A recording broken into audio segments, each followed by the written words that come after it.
All right, let's talk Move.ai. Yes. For the person listening who has never heard of Move.ai before, tell us what it is. Yeah, I got to snap in now. I've been watching for the last 20 minutes. I'm like, all right, I'm on the show. Oh, yeah, that's right. Yeah. So Move, really easy way to capture and create 3D animations. So that's the simplest way I can describe it.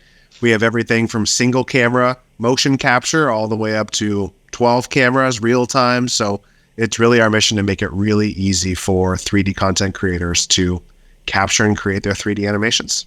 And this is not, there's no like motion trackers or anything needed, right? Yeah. I forgot my kicker. Yeah, I was going to say. Markers needed. Yeah. No markers needed. Yeah, you don't want to say no, like like you still need some sort of decorum. But yeah, no markers, no suits needed. Yeah, we just need human bodies out there. That's How awesome.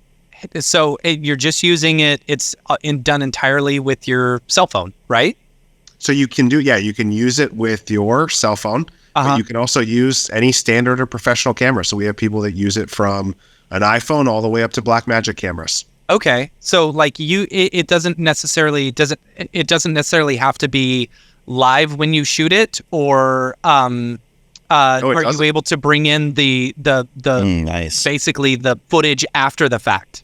Yeah, totally. You can bring it in after. Our secret sauce is really turning 2D video into 3D motion data.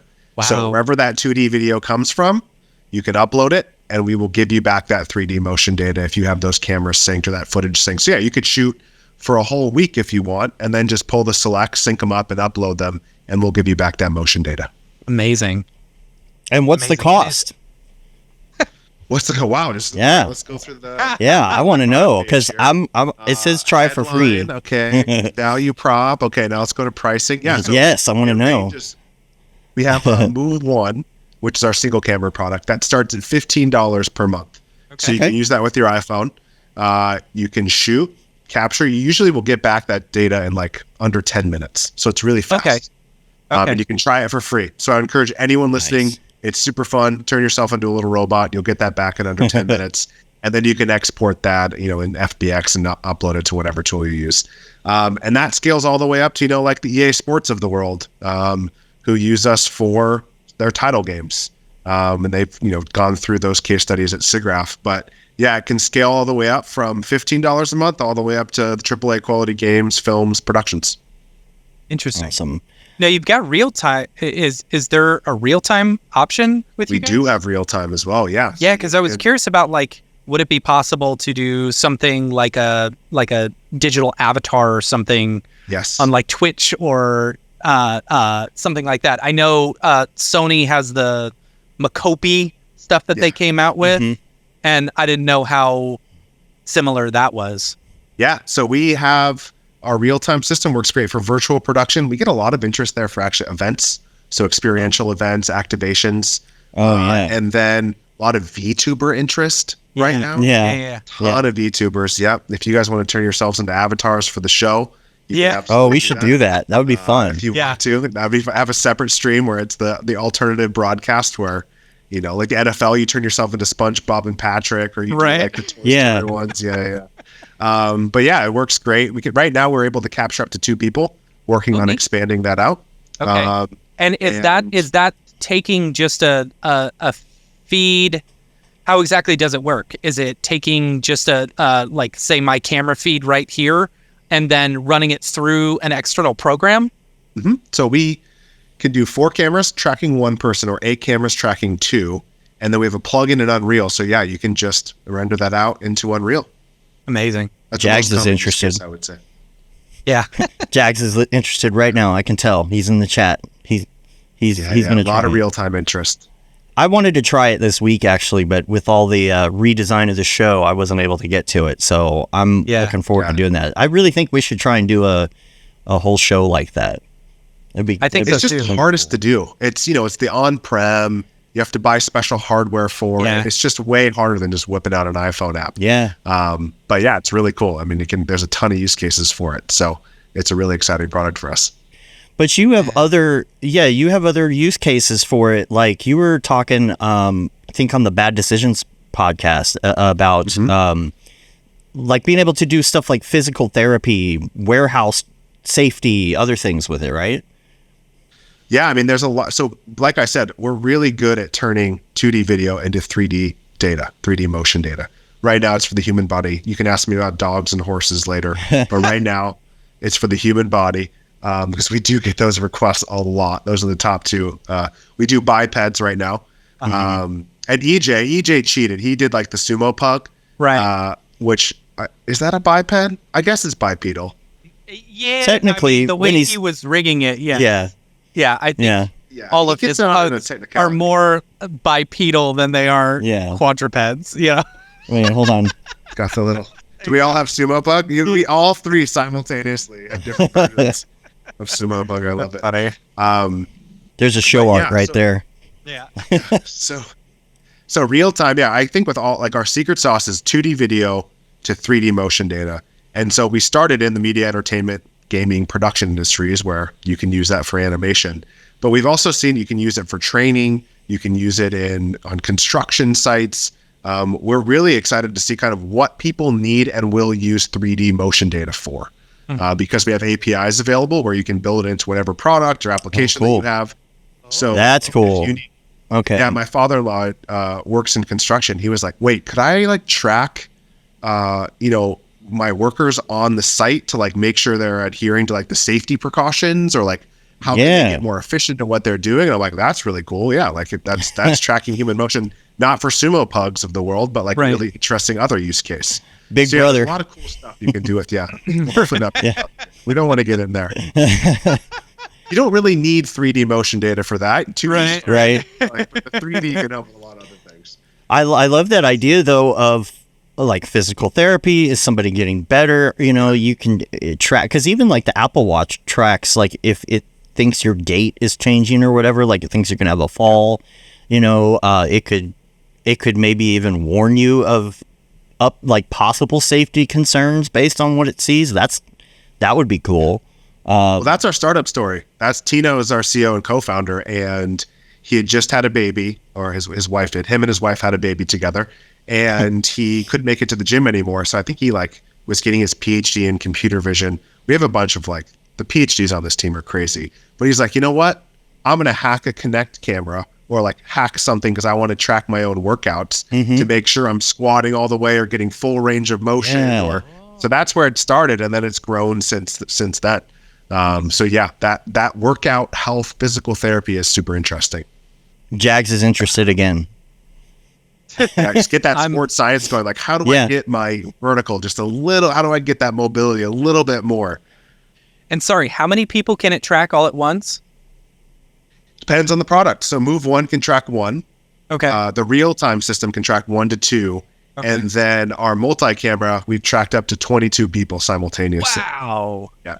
And so how accurate is it when people are like crossing in front of each other and stuff like that? Yeah. Like, well, you can't track 22 with one camera. I can tell you that. Once we get there, like, can we keep making advancements? It's like, you could just one camera and 22 people and you guess where they are. Yeah. No, it's very much, as you expand the number of people and the volume, you need to expand the number of cameras because you need those angles. Okay. So it just depends on, what your use case is and what you're willing to invest to capture those people. There was something. I don't know if you can give away some of the secret sauce or something, I would assume maybe you just like, no, I don't. I'm not going to tell you this. But well, if I do, basically, I couldn't tell you if they told me. So I can interpret it. Well, I mean, does it have anything to do with like nerfs or Gaussian splat stuff where it's taking that information, seeing what's static and what is moving, and trying to build something off of that? I will say the thing that I can explain the best is it's the physics models. That's what really makes it powerful. Okay. Is we have a very, it started from research. It started from a bunch of PhDs, Tino, Dr. Nikos Zikos out of Greece. So we had, love Nikos Zikos. Marco, our research and development team is really strong.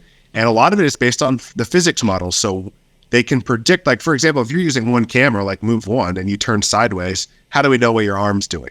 Right. But we can guess at it because we know what the limits of human bodies are. Right. And what the joint movements are and what you can do and what you can't do. Yeah. And as an example of this, we brought in like a world famous contortionist, and she broke all of our models because it was like, you're not supposed to be able to bend that far. That's like, funny. that is not a human movement that's possible. Yeah. And Marco got really frustrated, which is really funny from the stories I hear. But yeah, it's combining like the computer vision, what you're able to see with those physics models to really get really good estimates of what a human body is doing, which is why we can't do horses and dogs yet. Right. That's a completely different physics model of what they can do. Right. Yeah. And see, that's so smart because it's like you would think that any sort of rigging software, if you're doing like a bipedal or whatever, like cinema should know you can't bend that way, you know? Yeah. So it's like, I don't know. It shouldn't let it go that way. And that's why like we have actor profiles where you can like set up, because we'll estimate bone lengths. But if you give us the bone lengths, it gets even more accurate because you can set up that actor profile and be like, all right, this is literally the bones. Do not let these bones do anything different than what they should be able to do. Because we know which is like, it's weird to think about it that way. It's just, you're tracking bones on set. But yeah, that's, that combined with the computer vision, the AI, all the models that they put on top of it to make it more accurate. It's fascinating what they're able to do. That's really cool. That's super cool. Once you get the horse one working, you can call up David Ariev and have him try it. On his horse.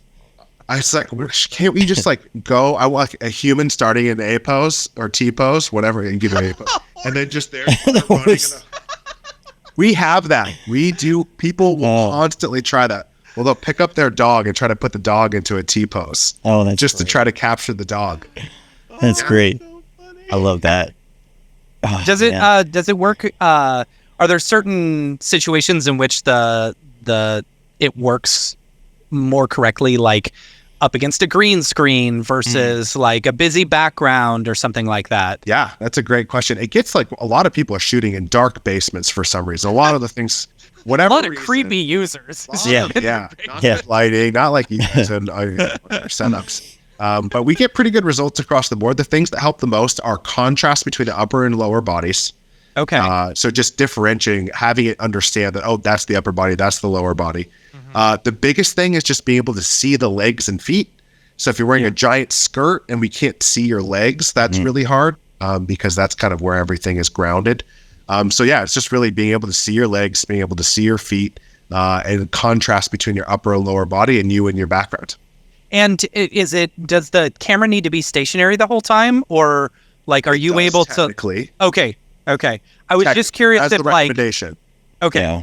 So like if you're like shooting video of someone walking or like doing some sort of like fighting, jumping, whatever, and it's just on your cell phone and you're following along, it wouldn't necessarily be able to track the motion of where the location of the person is. Yeah, right? I will say that it's treadmill right now. It's like okay. So we constantly are testing this stuff out. So I ran by my colleague right next to him as he was riding a bike and like capturing while I'm running, and I was pretty shocked at like. Results are pretty good. Like, it's solid in frame, but it's not moving in 3D space. That is something we're working on, that you can actually track that person through the space. And when you bring it into Blender or whatever, you'll be able to see that movement across the actual volume of the space. Yeah. So, that would be very cool. I would be curious to, like, I would think that you would be able to, like, at least take the spatial data from your phone. Or the tracking data that's going in there, seeing what's moving and what's not, and seeing if you can reverse engineer the gyros, right? Yeah, that's exactly it. Yeah. Yuri may not be able to figure this out. This is why I'm on the podcast and not in the lab right now. Just do it. Brainstorming for you. Not your next big thing. Just look at the horizon or something and like pick a spot. You'll figure it out. Yeah, just stabilize it in After Effects real quick, and then fix it in post. Yeah, we did joke about that. Like, is it really just? Well, did you see the jokes around Open API where it's really just like they open the server room and it's just a bunch of people manually responding to everything? See? Like, it's just us getting the video and then quickly like animating it ourselves and then sending you back based on what you're, that's a good MVP. It's like that Shel Silverstein, the computing machine or something where there's someone inside it the whole time. There's a name for it. I always forget the name of that thing. Somebody will have it in chat. Yeah. I forgot it last time we talked about it on the show too. It's the something box or something. Where listeners live can help us out. Yeah, exactly. Someone will get it. Usually help. So how does it deliver the data? What do you get? What does it spit out? Yeah, FBX is the most common. So you can do a USD file, you can do FBX file. That's what I see for the most part. You can also, export the MP4 file, the input video. So if you need that as reference, that's super easy. And then there's just a laundry list of other file types for Move Multicam, which is the, Move 1, it's USD and FBX. But Move Multicam is an enormous list past that. So it's really just trying to find whatever file type the person needs to import into their 3D engine is what we provide. Nice. And it will do the motion capture data, like the bones, so that you can then link them to whatever like Mixamo model you have. Yes, we have different ways that you can export it. We're constantly adding more. I think our top requested one is, the Unreal Engine, which obvious. I think that's, that's something we would love to work towards. But yeah, there's a whole bunch that you can export from. And then for stuff like our API, like it can just be a massive spreadsheet of all the 3D data. So not necessarily for like an animation use case, but if you're just looking for the XYZ, data, raw data coming out, that's what we're giving, and then just trying to put it in the right formats for people to use. Cool. That's cool. What if people, like, what are some of the things that you've seen people do with it, right? Like, what are some of your favorites that have come down the pipeline? Yeah, Copilot did underwater capture with Move. Oh, that's cool. That was a really good YouTube video. I encourage everyone to check that out. That was really fun. Where they're like, we're going to recreate Avatar, but with one iPhone. Wow. And so they got pretty decent results. They did it for like an astronaut animation in space. But yeah, they rented out a pool and they went and they did underwater capture, which was amazing to see. I think they ziplocked it. They're getting it in the waterproof cases. They're doing all that. That was really fun. But yeah, it really ranges from like most of our customers are in film, gaming, production, whether that's like on the advertising side.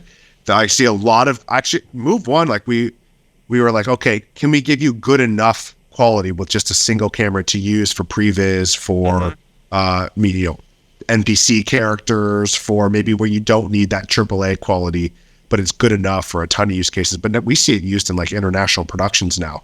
One was used for the Cricket World Cup avatar animations.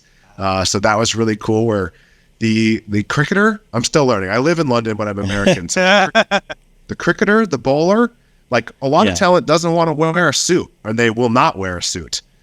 So being able to capture them where they're just like kind of in their natural environment is really fun. And then, Move Multicam, the EA Sports one is, I grew up on EA. And having that kind of be a use case that's, that they talk about at SIGGRAPH, they talk about in different places is really cool to see. Just visiting their campus in Vancouver, I'm just like, oh, like, look at that. That's where that's made. And like, it's just an incredible experience to see that. So that's probably my favorite use case. Yeah. I think I sent you something yesterday, Matt, on TikTok. It was ESPN did something and it had people moving in it. And I was like, this doesn't look good enough to be anything but Unreal. Yeah. You know what I mean? Unreal Engine, because the render quality, but it looks like it had motion capture in it. And, I was like, I wonder where they did the motion capture and stuff. But you can tell, a lot of people are going with that. Like you were talking about the Toy Story thing. That was fun to watch. It really was. The Toy Story thing? So they had they had an NFL London game. I think it was Jackson. Yes. Yeah. And it was the Toy Story. And like the Slinky was the 10-yard marker. So it like accordion based on that, which was really funny. But they did live. I think that was a combination. They put like things in the jersey to track the players in real time. There were some technical glitches, but like when you're doing that for that many players, there's, it's amazing they were able to do it first. I know. But the production was amazing. Like the supporting content, the reception. I thought I am most excited for there to be more platforms that embrace 3D and 3D work, because we live in like a 2D world now online, and I want to kind of break that barrier to give some depth to things, because I think that's going to be the big breakthrough for 3D is like, when will platforms embrace and support that type of environment? Well, and going to AR as well, because when AR gets bigger in XR or whatever, everybody's going to have their own like official avatar, right? When you're walking down the street with the AR glasses on, you're going to see people dressed up, mostly like furries, I'm sure. I mean, let's be honest. It's going to be anime characters. when it's gonna be you can make your own avatar, and everybody has the glasses, like, it gets big like the iPhone, right? Everybody has them. You have to have your official avatar, so you're gonna see furries, you're gonna see anime characters. Tell me I'm wrong, right? Sure. It's gonna happen. Just like Second Life or any of those, right? Everybody's a furry. So I think once that happens, you're going to need real time. Your glasses have the little camera in them, right? You're going to need real time to animate those people's furry avatars. I'm just saying. That's not what I meant when I said I was looking forward to that. But yeah, I would love for more platforms to support 3D, and that's what makes me excited about Move and the 3D workflows. Maybe not furries in real life, but yeah.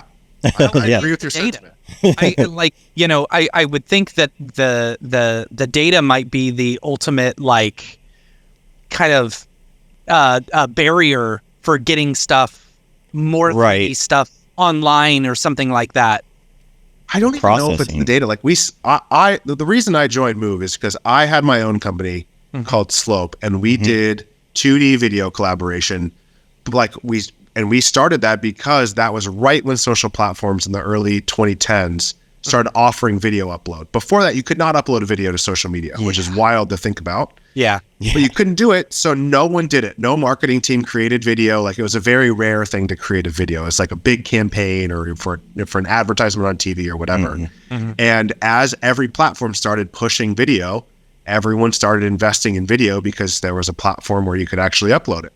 And so that video took off, and then it became video first. I'm starting to see that happen more with 3D now, but the platform, how do you go into TikTok and experience something in 3D? You can't right now. Instagram's starting to do it a little bit with AR. If you're scrolling through Twitter, it's all just a 2D experience. And so I'm excited to see how these platforms innovate and give you those 3D experiences, so that it kind of will create a boom for the 3D world. Because right now, I don't think it's data. I think it's the platforms don't support it. The creation tools are too hard to use. I do freelance video work. I'm trying to learn 3D animation now. It is so much harder than 2D video. It is unbelievable what lengths. I have a lot of respect for 3D animation. We need to introduce you to Cinema 4D. I've heard. I've been to the events. I've been there. I'm getting there. I'm building my donut right now, creating my donut. So I'll let's see. You're in Blender. Okay. Yeah. I'm in Blender. Yeah. Yeah, that's where I was told to start. We'll get you. We'll get you for Cinema 4D though. Yeah. It's if you're going to start somewhere, go for it. So I think eventually get there once the nonstop startup tasks finish. But I have a new respect for it. But I be patient. I think it's getting there. The more brands I talk to, the more marketing teams I talk to, it's starting with real time. They're getting really excited about these in-person experiential activations where people can go in interactive 3D environments. And I think it's going to move on to, eventually get on these platforms. Well, what about processing power? Let's say it's the future, right? Everybody's got their AR glasses on, and they're at a football game. Or let's say basketball, because you are a former love basketball sports photographer, right? Yes, I do a lot of basketball work. So imagine you're at the game, and it's like the Toy Story thing, but you're seeing them there. What kind of processing power would that take? Could it be offloaded? Could it be on the cloud? Is that something that's doable now, or is there still a barrier? I think there's a barrier. Even doing real time, to get the delays that you're looking for, the lack of a delay, it needs to be on premise. You need some pretty serious computing power. So I think as it gets better and better, as the streaming through cloud services gets faster, I think it's going to be more accessible. But yeah, it's hard right now. I mean, it's really hard to render that out in real time with whatever millisecond delay you need. If 100 milliseconds is like the minimum, that's tough to do that fast with that type of data. Because they could translate that easily to Toy Story, because I'm sure they got crazy computing power for that, but for that football game. But you're not seeing a delay because you're not watching live. Hardware too. Right. Yeah. Right. Yeah. And you're watching an alternative broadcast. So it's not necessarily watching the game. It's watching the Toy Story version of it. So yeah, you're right. There's not like the delay between it, but yeah, so they can afford, that could even be async and you consume it separately. Not in that real time. So but they would have to have a lot of hardware required right now. Yeah, they'd have to have like a huge server working like a football game, a basketball game, and maybe it sends all that it would have to send back to your AR glasses would be the 3D position of where you are in relation to those things. But yeah, I can imagine getting that going for a live sporting event would be crazy. Yeah. Well, yeah, I think there's some things went viral on Twitter recently where you could watch it like in the AR experience where you put the game on like your table and then they're playing like on top of the game. I think it was Rezzle or something, right? Where they do that broadcast and it's like, it's 3D, you walk around the platform. Like that stuff that's starting to get really cool where they can render that stuff out in real time. And, this is Move.ai. Tell us a little bit about I'm sure there's a secret algorithm, but like, tell us about the AI portion of that. Yeah. Like what is the contribution? It is part of everything else I discussed with the physics models, the computer vision. It is part of that entire, it's everything that our research and development team creates that allows us to convert that 2D to 3D. So it is part of all of those models, and a lot of it supplements each other. So when you see like new computer vision models coming out, new depth models, new AI models, like all of these things contribute to each other that allow us to try to get better and better output data for those kind of 3D motion data sets that we produce. So yeah, it's part of that. It is definitely, it's not, it is interesting because we get this question a lot of like, oh, are you are you Gen AI? Like, is it, and it technically like it's 2D to 3D or, so it is kind of generating and guessing what those in-between movements are but it's not necessarily the same as like a Mid-Journey or a Runway creating a video based on text prompts. Okay. Yeah. I tried that one, what was it called? Was it called Gen? Where you could, was it called Gen? I don't remember. I had a subscription for a little while. I tried doing a character and all of that. But for the generative animation? No, it was the one where, it was a similar thing where you could upload a video, but I don't remember the name of the website. I think I know what you're talking about. It was with a robot thing or something. Yeah, it had a bunch of robots you could try. Clean up all the background and put you into the thing. Like the old, was it Elf Yourself? Yeah, kind of. Are there any live use cases you see that you really like so far? Like, what's your favorite thing someone's that are being used right now for real time? Yeah. Oh, that I can talk about. You guys are going to get in trouble here. EA is all over the internet, so I'm happy to talk about them and not get in trouble for anything. You can see the ones that I've seen is like I think Moment Factory at SIGGRAPH. They had the booth up. If any of you went to that event. That was really cool. They did Doctor Strange, so you could like do the oh, cool. Okay. Yeah. You could like create a ring. Whatever. That thing I'm doing. Yeah, if you're not watching live, I'm doing Doctor Strange hand movements. I'm opening up the portal. So you could do that. You could like interact with the portal. I think at South by Southwest last year, they did the F1 example where you could like, you were yourself with the F1 car in the background, but then you like walked through a virtual door and you got completely suited up in the F1 suit. And you could like interact with the car, interact with like the slipstream, and you could like see it. So there's some really cool examples there. We did one at OuterNet in London, which is like the enormous outdoor screen, and it would like mirror you then we had like a ballet dancer doing it, and the characters were put up there so you could kind of see yourself up on the screen. So those are the ones I know I can talk about publicly because they're already out there. But yeah, events are a really fun part of it for me. And I think I would love to see someone, and this is a pitch for any brand out there, if you have two of these stations in different sides of the world, you can have people interacting with, you can have people playing against each other in real time on other sides of the world. Like one-on-one basketball, 2-on-2 basketball. You can be playing games with other people. I think that would be so cool. Someone needs to do that. Camp Mograph Australia versus Camp Mograph UK. Yes, in real time. Sumo. There we go. Wrestle off against some other, some other attendee's character. That's funny. Yeah, we'll get EJ on that. Come on, EJ, let's do it. There's some great examples and things on your website too. You have an inspiration page. Is this basically, I guess, what people have done with it so far? I think. Yeah. Let me bring it up here so you can see what I'm talking about. Oh yeah, that one. Oh, I like the VTubers, the K-pop. Yeah, people love these. And it's so funny too, because it's people like to see the skeletons. They like to see like the digital fashion is really taking off. People love the digital fashion. But this was shot, I think, with 4 iPhones. So that was the 4 iPhone setup. And she was able to get that. Man, I think the other ones. There's an API directly for Unreal Engine. So we have a single camera API that you can use and build into your workflows. The real time allows you to plug into Unreal. Is that like a Datasmith plugin type thing you can do, or it's like a live link plugin? Yeah. Okay.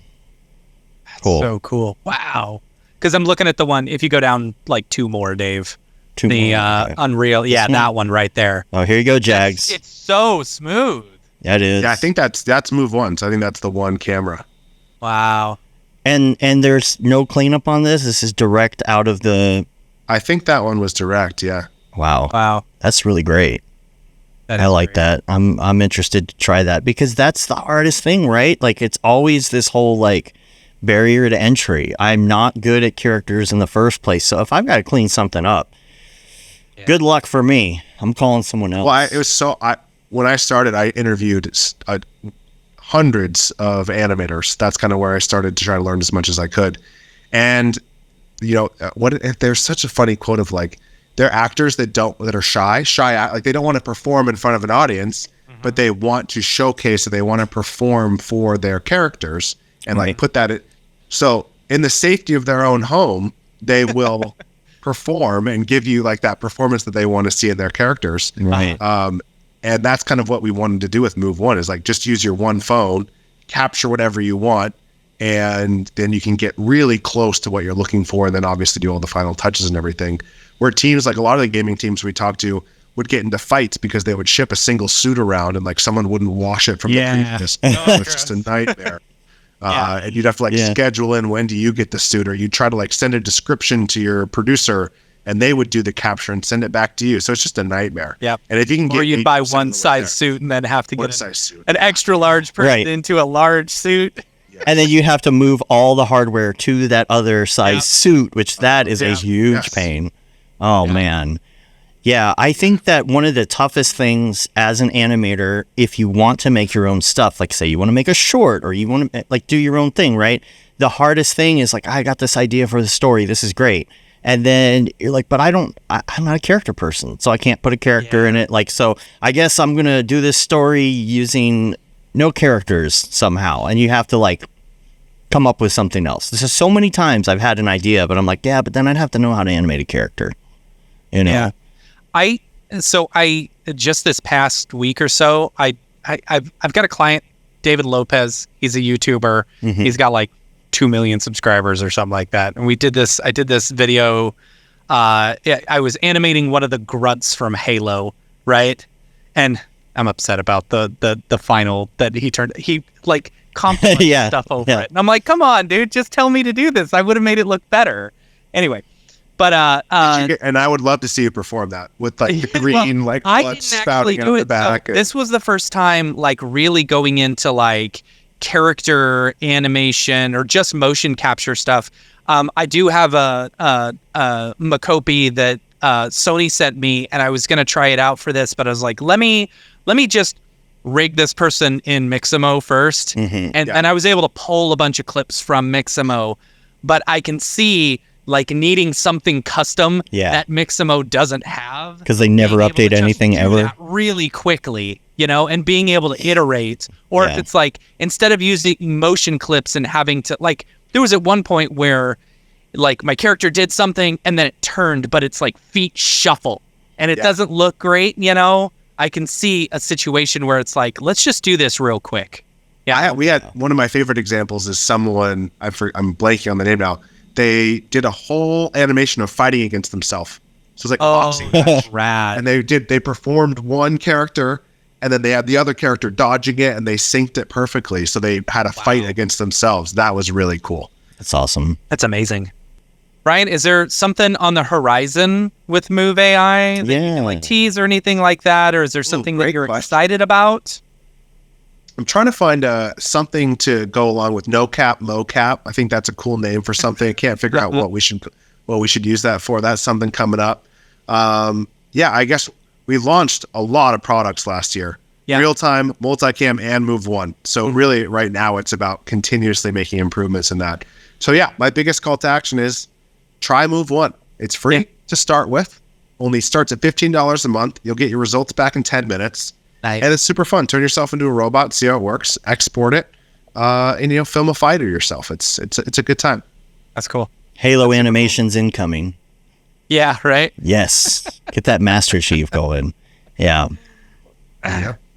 Brian, where can people find you online if they want to contact you or anything like that? Move.ai will be the center of anything. You can find us on social from there. But yeah, Move.ai, website, learn more. And then for me, Brian Bosché across socials.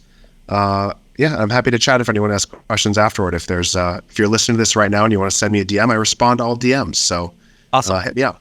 You got a Brian, thank you for coming out to the DAT show in London. I appreciate that. Oh yeah, I had a great time. Yeah, especially the pints after. We did have to walk past about 74 of the best pubs in London. Oh my gosh. But we eventually got to one. I'm like, look at that one. Oh, maybe that one. Oh, maybe that one. Nope. We keep storming through. What's so ridiculous about it is that like I'm like, hey, we're in London. Yeah, I'm so excited to go to like one of these London pubs that we have in the US or whatever, that like these little London pubs where whatever. And we get there and it is the most American it is. Beer drinking have you been to a microbrewery I've ever been to? If you're from Texas, have you been to a microbrewery? Right? They all look like that. Yeah. Yes, they do. That was very funny, but a great time. Good to meet the community there. Yeah. That was fun. Yeah, I had a lot of fun. Your TikTok is huge too. I did not realize until this morning. TikTok, pretty famous. How many followers? Yeah. And a very small 350,000 on Good Lord. On TikTok. I do a lot of photography and videography tutorials. Ah, okay. Okay. So that's kind of how that I did. I've just like you guys had on the DAT tour. I've done the tutorial game. I've done I really it's really fulfilling to get like a lot of people just starting photography, just starting videography, to like even just like this is what negative space is. This is how you should compose your shot. This is even just what your shutter speed should be. Like just people getting started. It's really cool to see kind of people embracing that and going out and doing their thing. So I have a lot of respect for what you guys do and what the community does because of that. Because I've been on that tutorial grind. It is hard to just keep coming up with tutorials and learning. Yeah. Yes, it is. It makes such a big difference. Yeah. Being in London, do you have a favorite Premier League team? Yep. Spurs fan. Okay. Tottenham Hotspur. All right. I'm a West Ham United guy myself. Okay. I don't think we have two. They don't like me. I have worn my Spurs. Yeah. In that Queen Elizabeth Park, and they don't say very nice things. I had to cover it. Yeah, because I got a little scared. Smart. I'm American. I'm not. San Antonio Spurs. Take advantage of you if you're American. They'll sell you fake tickets, and then you'll get all the way inside and try and scan them, and then be like, "Oh no, these are fake. You took all my pounds and all my American money as well." I thought this was the San Antonio Spurs. Yeah, exactly. You just tell them it's San Antonio, you'll be fine. That won't mess with you too much. It's a rooster, but like I did, totally. Yeah. That's funny. Cool. Well, thanks again. We're going to get out of here. Please check us out on Mograph.com, of course. Yep. We got mograph.com/TV. Turn it on, rip the knob off. 24/7 animation channel. You can see this show, which is live on there right now, followed by a bunch of other stuff. I believe if you're watching now, it should automatically flip over, and there's going to be an episode of Frame 1. So awesome. Make sure you keep watching. Rip the knob off. Check out our TikTok and our Instagram. There's going to be a lot more short-form content, clips and things. That's at mograph.com, all spelled out. One word. And again, thanks to Otoy for being our universal sponsor for the Mograph Podcast. And we're going to get out of here, though. Until next time, I'm Dave. And I'm Matt. Have a good one. Later, yo.